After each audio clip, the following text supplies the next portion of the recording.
Airport industry की बात, airports की बात करते हैं।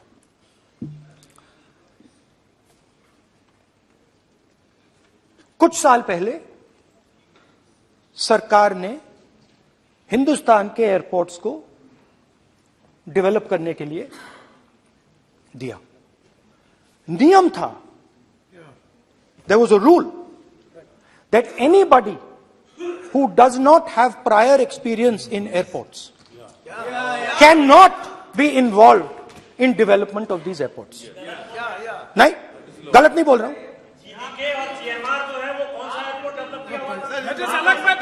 आप बैठ जाइए।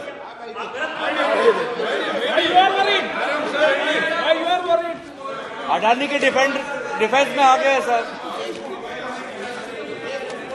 देखिए, अरे माननीय सदस्य प्लीज मेरी बात सुनो।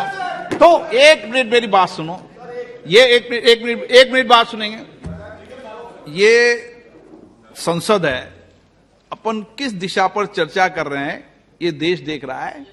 हमें राष्ट्रपति अभिभाषण पर चर्चा करें तो उचित रहे। तो आपको तो रूल था, नियम था। हाँ, पॉइंट ऑफ ऑर्डर किस पे है ये? सर कैसे एयरपोर्ट का प्राइवेटाइजेशन तो उनके समय हुआ, ऐसी कोई पार्टी थी जिसका अनुभव था? ये कौन सी बात कर रहे हैं? बोलिए। ओके प्लीज ओके, बोलने दे आपको नेता को। तो बोलने दे आपको नेता को। रूल था, प्लीज बोलने दे। रूल था कि अगर कोई एयरपोर्ट बिजनेस में नहीं था तो वो इन एयरपोर्ट्स को ले नहीं सकता था। इस रूल को हिंदुस्तान की सरकार ने बदला। किसी ने भी बनाया हो रूल था, किसी ने भी बनाया हो रूल था। रूल बनाया किसने बात नहीं है, रूल बदला किसने बात है। रूल बदला गया,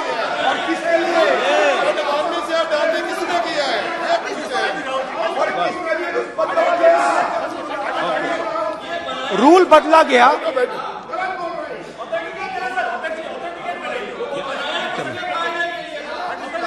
सर चलता रहेगा क्या सर?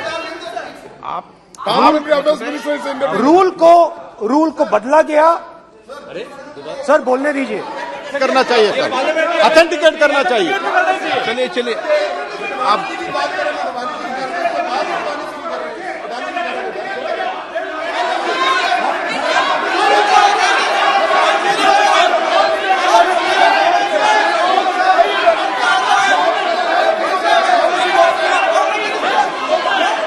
रूल बदला गया सर, स्पीकर सर।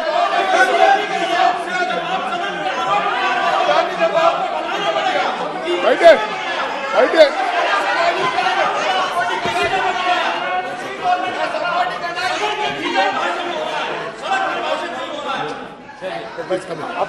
तो ये रूल बदला गया। उस समय मीडिया में इसके बारे में चर्चा हुई थी। रूल बदला गया और अदानी जी को 6 एयरपोर्ट्स दिए गए। उसके बाद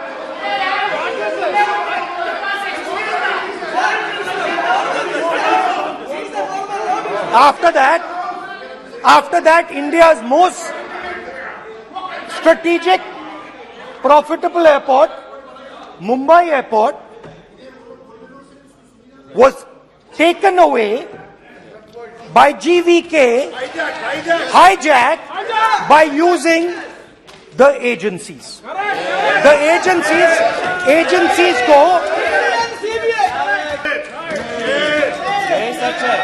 रिजल्ट क्या आया? रिजल्ट आया कि एयरपोर्ट्स में आज अदानी जी 24% हिंदुस्तान की एयर ट्रैफिक को अपने एयरपोर्ट से निकालते हैं और 31% एयर फ्रेट उनके एयरपोर्ट्स में से निकलता है। तो बताइए, बोलिए विधि मंत्री। और ये जो सर ये हाउस में सर ये बोल रहे हैं, तुम तो ज्ञान बांट रहे हो। बैठ जाओ। सर ये यहाँ बहुत गंभीर मिनिस्टर हैं ये देश ये राष्ट्रपति का उद्बोधन को लेकर एक गंभीर चर्चा हो रही है। जो भी मेंबर कुछ भी बात करे विद फुल रिस्पॉन्सिबिलिटी ऑथेंटिकेट करें। और ये वाइल्ड एलिगेशन अपना एक सोच के आया है, बिना तर्क के ऐसे वाइल्ड एलिगेशन लगा रहे हैं, ये कोई मतलब नहीं है सर, ये ऐसे नहीं बोल सकते और वो सर तर्क रखना पड़ेगा। अगर एलिगेशन लगा रहे हैं तो आपको पूरा डॉक्यूमेंट प्रूफ के साथ आपको रखना पड़ेगा। दे देंगे आप ऐसे बातें नहीं दे कर सकते। देंगे। और ये गंभीरता को समझिए, ये डॉक्यूमेंट्री प्रूफ दे देंगे। अब आपने जो पिछले स्पीकर थे उन्होंने फॉरेन पॉलिसी की बात की, हम भी फॉरेन पॉलिसी की बात करते हैं। चलिए डिफेंस से शुरू करते हैं। बहुत ऑप्शंस है, आप बताइए कहां से शुरू करें। बिजली, डिफेंस, कोयला, बहुत ऑप्शंस है। Defence, let us start with defence. अब डिफेंस में अदानी जी का कोई एक्सपीरियंस नहीं था, जीरो एक्सपीरियंस। कल मैंने प्रधानमंत्री को एचएएल में देखा। प्रधानमंत्री जी ने कहा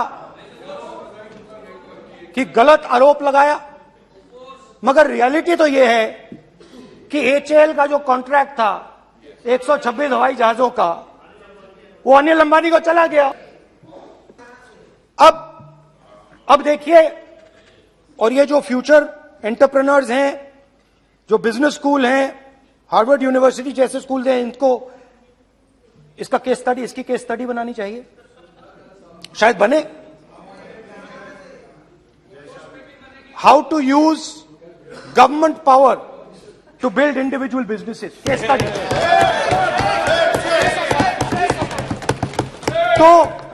तो अब देखिए, अदानी जी की डिफेंस में इंटरेस्ट देखिए।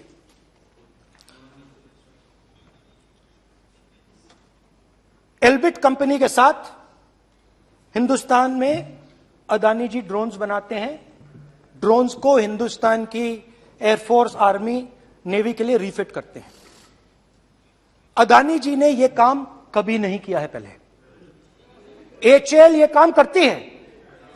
हिंदुस्तान में और भी कंपनीज हैं जो ये काम करती हैं, मगर एक नहीं मिलता।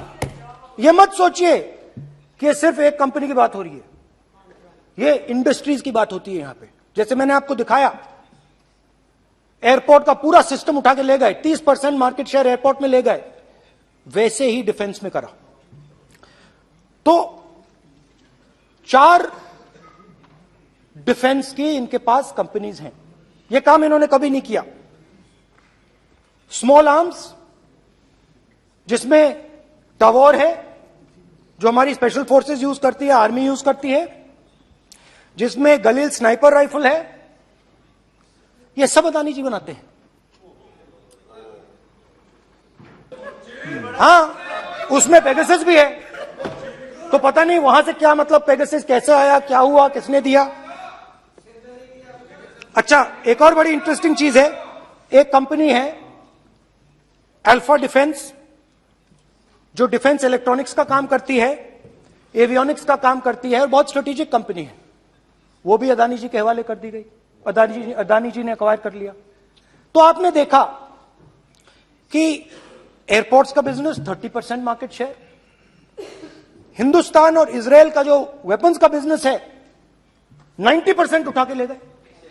अब मैंने आपको इजराइल की बात बताई, ऑस्ट्रेलिया चलते हैं। कोयला, ऑस्ट्रेलिया चलिए। ऑस्ट्रेलिया में अदानी जी जाके, नहीं क्यों? आप तो डिबेट करना चाहते थे, आप भी तो डिबेट करना चाहते थे। आपने बोला था कोई भी विषय पे डिबेट हो, तो हो गया अब डिबेट। अब क्यों डर रहे हो डिबेट से? अब क्यों डर रहे हो डिबेट से? क्यों डर रहे हो? जब हमने जेपीसी की मांग की, आपने बोला सदन में उठाओ। अब क्यों डर रहे हो? अब क्यों डर रहे हो? अब क्यों डर रहे हो? आप चर्चा से क्यों डर रहे हो? चर्चा से डर रहे हो आप?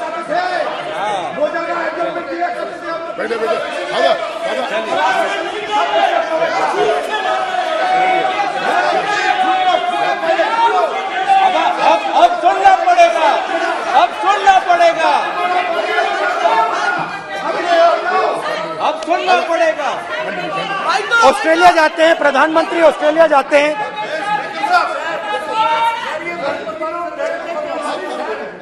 प्रधानमंत्री ऑस्ट्रेलिया जाते हैं। He's not yielding.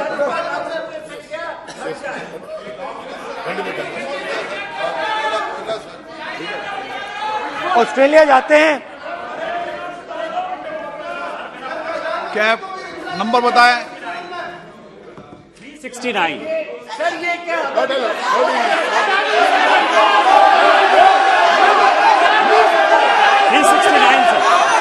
ये कहता है सर, एक पेपर और document to be laid on the table shall be duly authenticated by the member presenting. देखिए पूरा सरकार इन्होंने सर, मैं इनको चैलेंज करता हूं कि जीएमआर और जीबीके उसको कब एयरपोर्ट का जो है संचालन का अधिकार था और कौन सा रूल है वो कोट करे सर।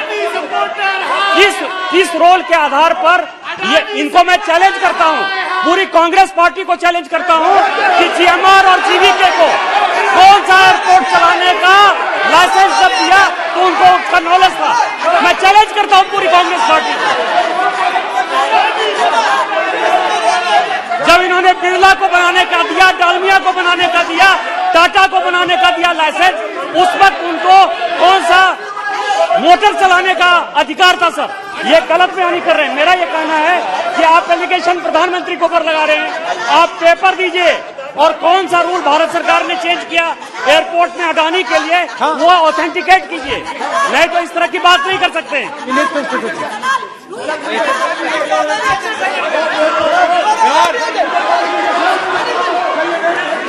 करना पड़ेगा, ऑथेंटिकेट करना पड़ेगा। राहुल गांधी जी आपको ऑथेंटिकेट करना पड़ेगा।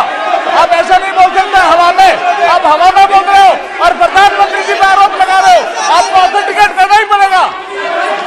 आप ऐसे ही बोल रहे हो कि जीएमआर का जीवीके का समय रूल कहा था, रूल कोई रूल नहीं था। आपको यह तो ऑथेंटिकेट और ऑथेंटिकेट करके ही रखना पड़ेगा आपको। पहले रखिए और उसके बाद आगे बात करने देंगे, नहीं तो माफी मांगिए देश से। आप प्रधानमंत्री जी पर आरोप लगा रहे हैं, सर बोलने दीजिए। अनाप शनाप आरोप लगा रहे हैं, बिना किसी डॉक्यूमेंट के आरोप लगा रहे हैं प्रधानमंत्री जी पे। रूल 353 सर, रूल 353 है sir, no allegation of defamatory और incriminatory nature shall be made unless you have given notice. छोड़िए, वो तो प्रधानमंत्री के खिलाफ एलिगेशन लगा रहे हैं बिना नोटिस दिए, बिना कोई डॉक्यूमेंट दिए। सर ये रिकॉर्ड पर नहीं जाना चाहिए सर, ये बिल्कुल रूल का उल्लंघन है। और क्या क्या बातें वो कह रहे हैं सर, मैं उसको रिपीट नहीं करना। Reckless allegation, baseless allegation, in violation of rules, sir ये स्वीकार नहीं होना चाहिए। ओके सर, एक सब बैठिए। ऑस्ट्रेलिया पीएम जाते प्लीज हैं। बैठिए, आप प्लीज बैठिए। वरिष्ठ वकील साहब बैठिए। ऑस्ट्रेलिया जाते हैं। एक मिनट राहुल जी, एक मिनट। नियम 369 भी मैंने देखा है, 353 भी देखा है। मेरा आग्रह है, सदन भारत की संसद है, हम एक ही विषय पर सारी राष्ट्रपति की चर्चा लगाए, ये उचित है क्या? फिर आपको बोलना बोले नहीं स्पीकर, गलत तरीका है। राहुल गांधी जी आप बोल रहे हैं, गलत तरीका है। क्या देश को संदेश देना चाहते हैं आप? क्या संदेश देना चाहते हैं देश को? चलिए राहुल गांधी जी। ऑस्ट्रेलिया में प्रधानमंत्री जाते हैं। आप बोलिए सर, स्पीकर सर,